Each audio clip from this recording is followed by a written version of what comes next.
कुर्बानी की या ईद जो हम मनाए हैं, इसका दर्ज, इसका पैगाम क्या है? इसका दर्स यही है कि इताअत, ईसार और कुर्बानी, हुक्म इलाही को मानना और अपने लख्त जिगर के गले पर छुरी फेराना, अल्लाह का हुक्म बजा लाना। हम कुर्बानी तो देते हैं और ईद भी मनाते हैं। ईद के खुशियों के साथ साथ हमको इताअत इलाही और ईसार और कुर्बानी के जज्बे को अपनी रोजमर्रा की जिंदगी में शामिल करना जरूरी है। सिर्फ कुर्बानी अदा करना ही ईद मनाने के लिए काफी नहीं, बल्कि उस दर्स को समझना होगा, उस दर्स को अपने जिंदगी का हिस्सा बनाना होगा। और जब तक इताअत, ईसार और कुर्बानी का जज्बा और वो दर्स अगर हमारे सीने में जगह नहीं बनाएगा और हम इस पे अमल नहीं करेंगे, तो फिर हम जिंदगी में कभी कामयाब और कामरान नहीं होंगे। न ही हमको दुनिया मिलेगी, न ही हमको आखिरत मिलेगी। छोटे छोटे मसले मसाइल पर छोटी अना की तस्कीन के लिए, छोटी शान के लिए, छोटी शौकत के लिए, छोटे से नाम के लिए हम एक दूसरे के दुश्मन हो जाते हैं, एक दूसरे के खून के प्यासे हो जाते हैं। अरे अगर तुमने सही माने में अगर दर्स को पढ़ा है, समझा है और अपने जिंदगी का हिस्सा बनाया है, तो छोटी मोटी बातों पे तुम इसको नजरअंदाज करो और उस जज्बे को, जज्बे इब्राहिमी को पैदा करो कि वो जज्बा जो इब्राहिम अलैहिस्सलाम के पास था, जो अल्लाह की इताअत पर, अल्लाह के हुक्म पर अपने हाथ को बढ़ाता है अपने लख्त जिगर के गले पर। अरे इस कैफियत को, ईमान की इस मंजिल को हमको समझना होगा, पहचानना होगा और अपने जिंदगियों का हिस्सा बनाना होगा। अगर कोई छोटा सा अगर हमारा हक ले लेता है, या छोटा सा अगर कोई छोटी सी तकलीफ देता है, तो हमारी अना बीच में आ जाती है, हमारी शान बीच में आ जाती है, हमारी शौकत बीच में आ जाती है, हमारी ताकत बीच में आ जाती है। अरे इस चीज को बीच में ना लाओ। अगर तुम्हारी इज्जत से अगर कोई खेल रहा है, अगर तुमको कोई तकलीफ दे रहा है, अगर कोई तुमको आजमा रहा है, तो ऐसे वक्त में हमको सब्र का दामन थामना होगा, सब्र के साथ अल्लाह पे छोड़ देना होगा कि हां अल्लाह देखेगा। और अगर तुम्हारा भाई है तो नजरअंदाज करो छोटी गलतियों को, नजरअंदाज करो छोटी मोटी चीजों को, नजरअंदाज करो उन बातों से जिनको तुमको तकलीफ होती है, और फिर यही कहो कि हम आगे बढ़ते हैं, हमने तुमको माफ किया। लेकिन आज हम देखते हैं कि छोटी छोटी बातों के लिए एक दूसरे का कत्ल हो रहा है। छोटे जमीन के टुकड़े के लिए हम दस्ते गिरेबां हो रहे हैं अपनों से। बाप के इंतकाल के बाद भाइयों में झगड़े हो रहे हैं मतरुका को लेकर या फिर जायदाद को लेकर, दो दोस्तों में झगड़ा हो रहा है तो कारोबार के नफा को अब तकसीम में झगड़ा हो रहा है, मुझे मेरा हिस्सा नहीं मिला। और छोटी छोटी बातें को लेकर आज हम एक दूसरे के खून के प्यासे हैं या फिर एक दूसरे के दस्ते गिरेबां हैं। अरे ये दर्स नहीं है कुर्बानी का, ये दर्स नहीं है इस ईद का, ये पैगाम नहीं है। अरे अपने खुशियों की कुर्बानी दो, अपने नफ्स की कुर्बानी दो, अपने ख्वाहिश की कुर्बानी दो, अपनी अनाह की कुर्बानी दो, अल्लाह की रजा के लिए अपनी औलाद और अपनी जान की कुर्बानी दे दो। ये असल माने में कुर्बानी है, ये असल माने में ये दर्स है, असल माने में अल्लाह की इताअत है, असल माने में ये ईसार और कुर्बानी का आज हम ईद मनाते हैं, जश्न मनाते हैं, तो ये असल होगा। आज दुनिया में मुसलमान सबसे पिछड़ा हुआ है, सबसे पीछे है और बार बार सिर्फ यही पुकार लगाता है, यही चीख लगाता है कि मेरे साथ नाइंसाफी हुई, मेरे साथ हक तलफी हुई, मुझे मेरा हक नहीं दिया गया, मुझे इंसाफ नहीं दिया गया, मुझे पीछे ढकेला गया।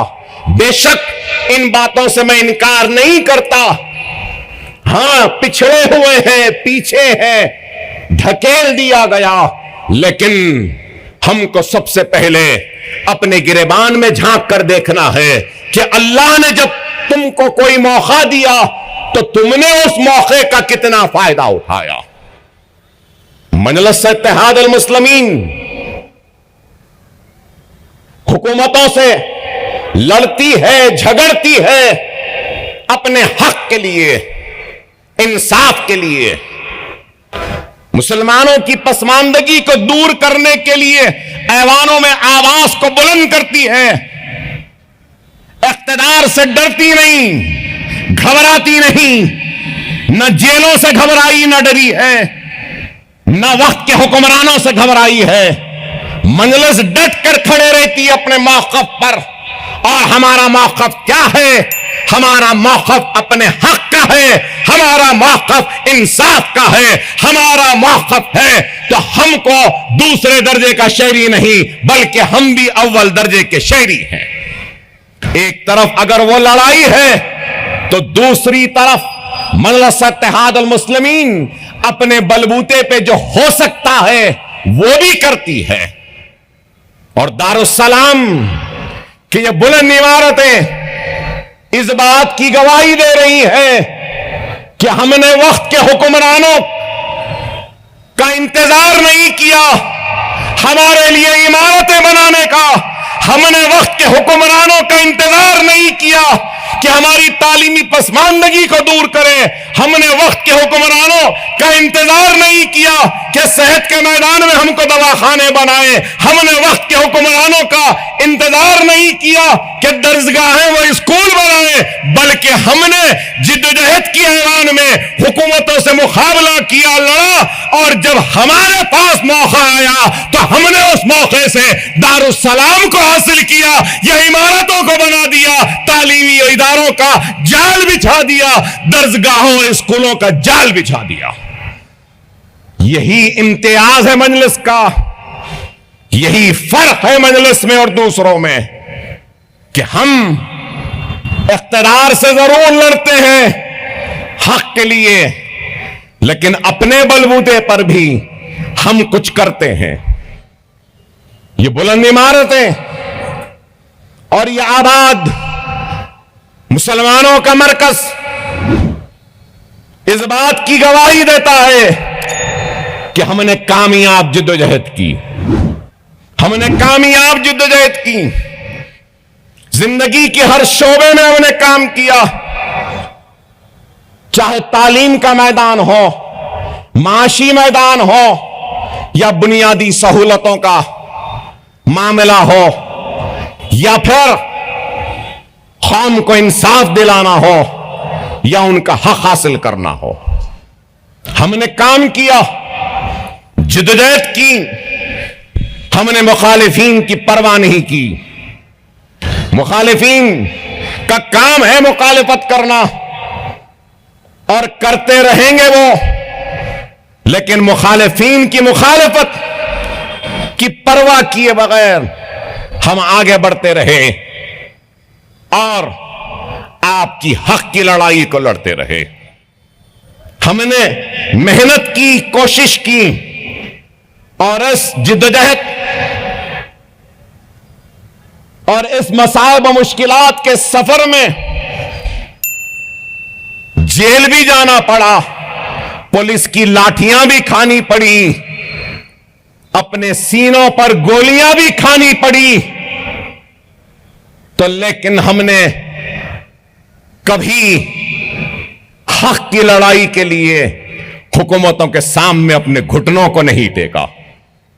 गोली भी खाए तो सीनों पर हमने खाई है, लाठियां भी खाई है तो हमने सीने पे खाई है, जेल भी हमने सहा है। तो किसके लिए? आपके वखार के लिए, आपकी अजमत के लिए, आपकी शान के लिए, आपकी शौकत के लिए, आपके हौसलों के लिए, आपके अज़्म के लिए। खुदारा इस बात को समझो, जिंदगी में एक राह होनी चाहिए। बेराह रवी की जिंदगी को तर्क करो ए नौजवानों, खुदारा मेरी बात को समझो।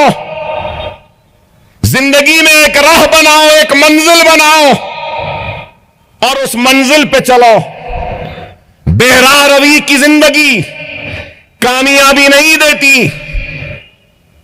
नौजवान नस्ल आज यही चाहती है और यही बार बार कहती है कि हमारे साथ नाइंसाफी हुई, नाइंसाफी हुई। हां बेशक हुई, गैरों की नाइंसाफी पर आवाज तो हम बुलंद करते हैं, लेकिन क्या कभी तुमने कभी अपने गिरेबान में झांक कर देखा कि तुमने अपने आप से कितनी नाइंसाफी की है? अपनी कौम के साथ तुमने कितनी नाइंसाफी की, अपनी मिल्लत के साथ कितनी बड़ी नाइंसाफी की। आज हमको इस बात को समझना होगा कि अगर आज हम अपने जिंदगियों में एक तब्दीली नहीं लाएंगे तो फिर नाकाम होंगे। जिंदगी में सबसे बड़ी तब्दीली हमको लानी है तो हमको अपने घरों से जहालत के अंधेरों का खात्मा करना होगा और इल्म की रोशनी से अपने घरों में एक नए उजालों को लाना होगा। इल्म जरूरी है, तालीम जरूरी है। इल्म और तालीम के जरिए जहालत का खात्मा होता है, नए उजाले आते हैं, नए मंजिलें मिलती हैं, नया राह मिलता है, नए रास्ते मिलते हैं। तालीम के मौके हैं, हमको इन मौकों से फायदा उठाना चाहिए और हमको एक मरकज सियासी पे आना चाहिए। अगर तुम बिखरे हुए रहोगे, मुंतशर रहोगे तो हालात का मुकाबला नहीं कर सकते। नौजवानों की सबसे बड़ी कमजोरी अगर कुछ है तो माफ करना मेरे नौजवानों, सारे नौजवानों की नहीं कह रहा हूं मैं, लेकिन एक अच्छी खासी तादाद है नौजवानों की, उनकी बात कर रहा हूं। उनका काम क्या है? रात को जागना, फजर के वक्त सोना, जोहर के बाद उठना। अरे वो हम जो फजर को नहीं उठ सकती, अला सुबह नहीं उठ सकती, वो हम दुनिया की दौड़ में सबसे आगे कैसे रहेगी? देर से उठने वाला ही है वो जो दुनिया में सारे दौड़ में पीछे है।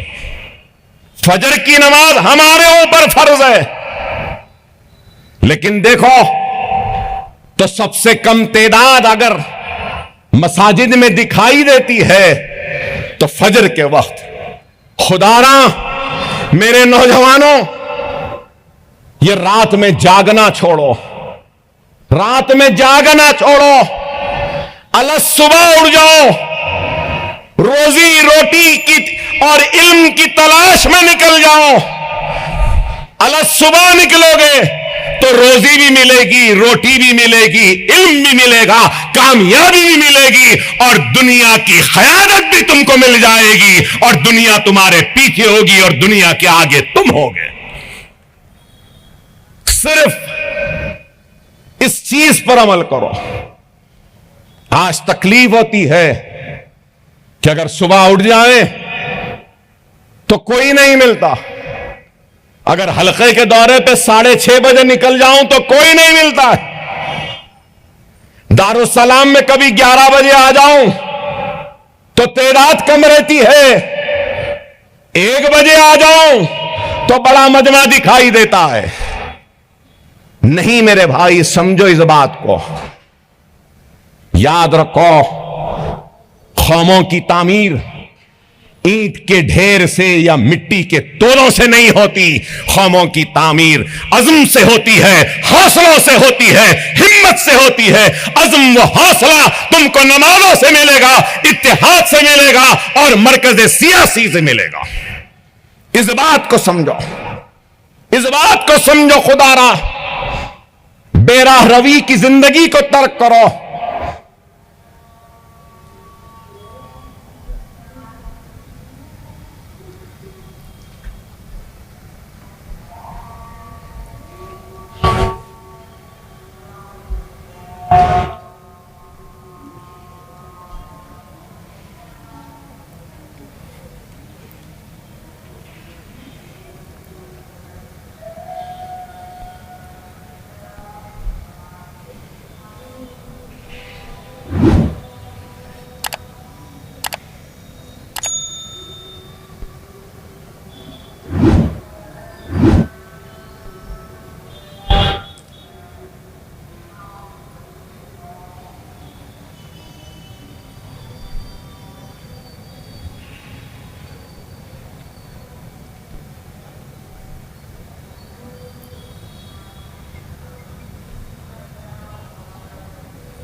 गया।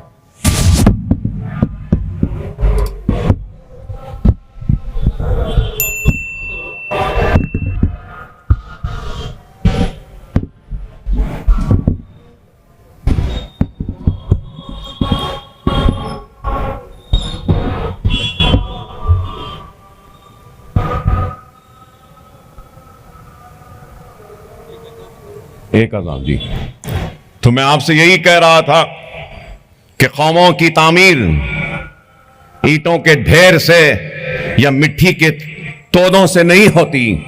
कौमों की तामीर अज़्म से होती है, हौसलों से होती है, ईमान से होती है, इत्तेहाद से होती है। और आज हमको अपने अज़्म व इरादे व हौसलों को कमजोर होने नहीं देना है।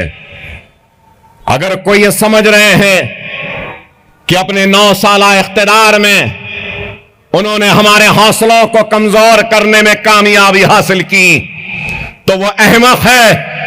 9 साल क्या, 90 साल भी अगर तुम्हारी हुकूमत रहेगी तो हमारे हौसलों में कमी नहीं आएगी, हमारे अज़्म में कमी नहीं आएगी, हमारे ईमान में कमजोरी नहीं आएगी, हमारे हिम्मतों में कमजोरी नहीं आएगी। ये कौम वो कौम है जो किसी के मिटाने से नहीं मिटती। ये कौम वो है, अगर कोई मिटाने की कोशिश करता है तो हम एक नए अज़्म के साथ, नए हौसले के साथ, नए इरादों के साथ उठते हैं।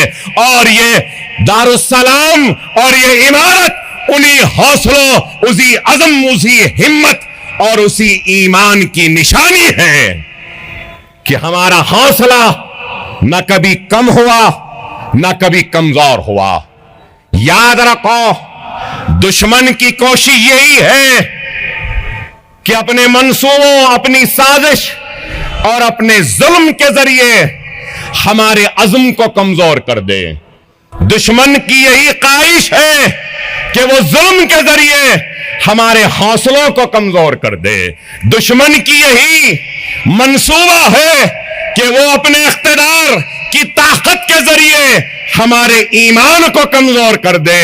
तो आज आपका, हमारा ईमानी तकाज़ा है कि हम अपने दुश्मनों को उनके मकासद में कामयाब होने न दें। और अगर हमको उनके मकासद में नाकाम करना है तो हमको अपनी जिंदगी में एक नई कामयाबियों को लाना होगा, नए इनकलाबी तब्दीलियों को लाना होगा, अपने जिंदगी में एक नए उजालों को लाना होगा।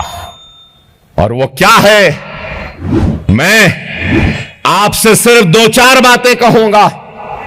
वो क्या है? एक तो सबसे बड़ा काम यह है कि नमाज के पाबंद बन जाओ। दूसरा, सुन्नत रसूलुल्लाह पे अमल करो। तीसरा, कुरान की तिलावत करो। चौथा, शरीयत पे अमल करो। पांचवा, मां बाप की इताअत करो। छठवां, बड़ों का एहतराम करो। सातवां, बेवा की मदद करो। आठवां, यतीम के सर पर हाथ रख दो। नौवां, बेसहारा का सहारा बन जाओ और जुल्म के खिलाफ आवाज बुलंद कर लो। यही काफी है तुमको दुनिया हासिल करने के लिए। मैं कोई आपकी दौलत की कुर्बानी नहीं मांग रहा हूं, मैं आपकी जमीन की कुर्बानी नहीं मांग रहा हूं, मैं आपकी इज्जत की कुर्बानी नहीं मांग रहा हूं, मैं आपकी शान की कुर्बानी नहीं मांग रहा हूं। मैं यहां खड़े होकर अगर कुछ मांग रहा हूं तो सिर्फ यही मांग रहा हूं, ऐ बेनमाजी नमाजी बन जा, ऐ बेनमाजी नमाजी बन जा, ऐ कुरान से दूर रहने वाले कुरान को खरीद कर ले, ऐ मस्जिद से दूर रहने वाले मस्जिद के करीब पहुंच जा, यतीमों की परवाह नहीं करने वाले यतीम के सर पर हाथ रख दे, बेवाओं की मदद कर, मजलूमों की मदद कर, गरीबों का सहारा बन, बेसहारों का सहारा बन जा। क्या यह मुश्किल है? अरे मुश्किल काम तो वो होता हुआ होगा और है भी कहूंगा कि एक बाप को अपने लख्त जिगर के गले पर छुरी चलाना। लेकिन अल्लाह की इताअत, ईसार और कुर्बानी के हुक्म हुआ तो तामीर की। अरे यही है हज। क्या आलम है कि अरफात का मैदान है, सफेद रुई के पहाड़ के मानिंद बस दुआएं हो रही हैं। अरे देखो, अमीर और गरीब, रईस या गरीब, बादशाह या फिर रियाया, बड़ा छोटा, हर कोई बस एक जगह बराबर जमा है और अल्लाह के आगे हाथ फैलाए मांग रहा है। इत्तेहाद है, मरकज है। अरे समझो, उस दर्स को समझो, उस पैगाम को समझो। जब तक हमारी सफों में इत्तेहाद नहीं पैदा होगा, हम नाकाम होते रहेंगे। बेशक इसमें कोई दो राय नहीं, कोई शुबा नहीं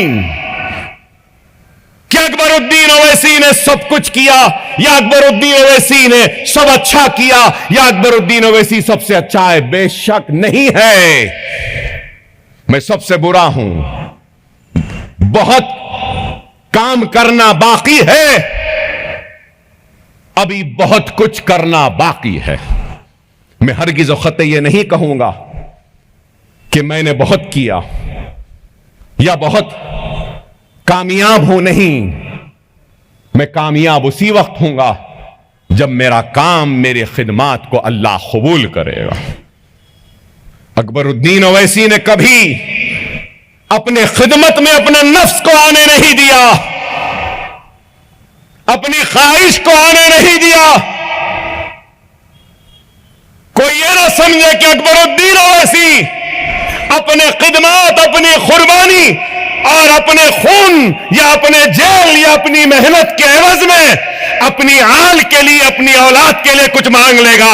अल्लाह उसके रसूल की कसम, अकबरुद्दीन ओवैसी कभी भी अपनी आल औलाद के लिए अपने खिदमत का अजर नहीं मांगेगा, क्योंकि मेरा काम, मेरी खिदमत अल्लाह की रजा के लिए थी, अल्लाह की खुशनूदी के लिए थी, अल्लाह के हबीब मोहम्मद मुस्तफा सल्लल्लाहु अलैहि वसल्लम के लिए थी, उनकी उम्मत के लिए थी, अपनी औलाद के लिए नहीं थी।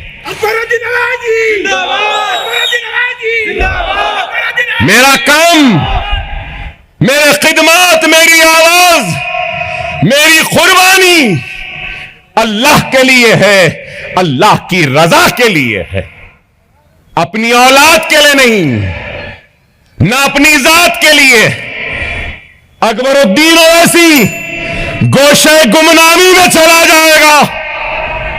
अकबरुद्दीन ओवैसी ये दुनिया की चकाचौंध को छोड़कर चला जाएगा, जंगलों में चला जाएगा, लेकिन जब तक जिंदा है इजहार हक से कभी मुंह नहीं मोड़ेगा, कभी नहीं मोड़ेगा। दुनिया ये ना समझे कि यह आवाज बहुत कम गूंज रही है। नहीं, यह आवाज 35 बरस से गूंजती आई है, गूंज रही है, इंशाअल्लाह आने वाले 30 बरस तक भी गूंजते रहेगी। यह आवाज मुखालिफीन से डरने या घबराने वाले की नहीं है। यह आवाज जेल से डरने वाली आवाज नहीं है। यह आवाज हमारे दुश्मन जो हैं, जो बैठे हैं, जो समझते हैं कि हर एक को जिस तरीके से डराते हैं अकबर ओवैसी को भी डरा देंगे, तो अहमकों, नादानों, तुमसे भी ये डरने वाली आवाज नहीं है, किसी से नहीं। यह आवाज डरती है तो सिर्फ अल्लाह से डरती है। यह आवाज उठती है तो अल्लाह की रजा के लिए। यह आवाज उठती है तो हबीब मोहम्मद मुस्तफा सल्लल्लाहु अलैहि वसल्लम की आशिकी में, मोहब्बत में, गुलामी में उठती है। यह आवाज उठती है तो कमली वाले की उम्मतियों के हक के लिए उठती है। यह आवाज उठती है तो मजलिस इत्तेहादुल मुस्लिमीन के लिए उठती है। यह आवाज न कभी दबी थी, न कभी डरी थी, न आने वाले कल में डरेगी या किसी से घबराएगी। हमने दियानतदारी के साथ, किसी से भी पूछ लो, अकबरुद्दीन ओवैसी ने कभी भी अपनी जिम्मेदारियों से पीछे नहीं हटा। अकबर ओवैसी ने कभी बेईमानी नहीं की, धोखेबाजी नहीं की। अल्लाह का शुक्र है कि हराम भी नहीं कमाया। अल्लाह ने जो दिया वो बांटा है कौम को, दिया है कौम को। अल्लाह जितना देगा उतना कौम को देता रहूंगा। अपनी औलाद को कम, अपनी कौम को, अपनी जमात के लिए जिंदा था, जिंदा हूं और रहूंगा। अपनी जिंदगी को एक मकसद के तहत जियो। अकबर ओवैसी का मकसद इत्तेहाद, अकबरुद्दीन ओवैसी का मकसद तालीम, अकबर ओवैसी का मकसद आपका हक, अकबर ओवैसी का मकसद आपके लिए इंसाफ तलब करना। और मजलिस का मकसद भी यही है। मजलिस का क्या है? कमजोरों की आवाज बनो, माशी कमजोरी को दूर करो, तालीमी पसमानदगी को दूर करो, मरकज सियासी पे जमा कर दो, मुनज़्ज़म कर दो, मुत्तहिद कर दो। तो मैं आपसे फिर से यही कहते हुए आपसे रुखसत होता हूं कि वक्त और हालात की नजाकत को समझो। मैं ईद के मौके पर कोई सियासी तकरीर करना नहीं चाहता, मगर यही कहूंगा, हालात आपके सामने हैं, मजालिम आपके सामने हैं, जालिम आपके सामने हैं। और हालात जालिम का मुकाबला अगर करना है तो हमको अपने सफों में पहले से ज्यादा इत्तेहाद को पैदा करना होगा। अगर हम इत्तेहाद पैदा नहीं करेंगे तो फिर हम नाकाम होंगे, हम कामयाब नहीं होंगे। मैं फिर से अपनी जानिब से आप तमाम को ईद की मुबारकबादी पेश करता हूं और सदर मोहतरम नकीब मिल्लत बैरिस्टर असदुद्दीन ओवैसी साहब, मौजूद रुकन पार्लियामेंट व सदर कुल हिंद मजलिस इत्तेहादुल मुस्लिमीन की जानिब से सारे आलम इस्लाम व हिंदुस्तान के मुसलमान, बिलखुसूस तेलंगाना व हैदराबाद के मुसलमानों को ईद की मुबारकबादी पेश करता हूं और उम्मीद करता हूं कि हम इस ईद कुर्बानी के दर्स को न सिर्फ समझेंगे बल्कि अपनी जिंदगियों में इसको शामिल कर लेंगे। हम इस दर्स को न सिर्फ अपनी जिंदगियों में शामिल करेंगे कुर्बानी के, बल्कि हम इताअत हुक्म इलाही पर अमल करेंगे और ईसार और कुर्बानी का जज्बा अपने सीनों में पेश करेंगे। और यहां से निकलकर तय कर लो, जलसे की कामयाबी यही है कि एक पैगाम हो, तय कर लो कि हम आपसी झगड़ों में नहीं जाएंगे, एक दूसरे के खून के प्यासे नहीं होंगे, मुनज़्ज़म रहेंगे, मुत्तहिद रहेंगे। वाखिर दावाना अल्हम्दुलिल्लाहि रब्बिल आलमीन।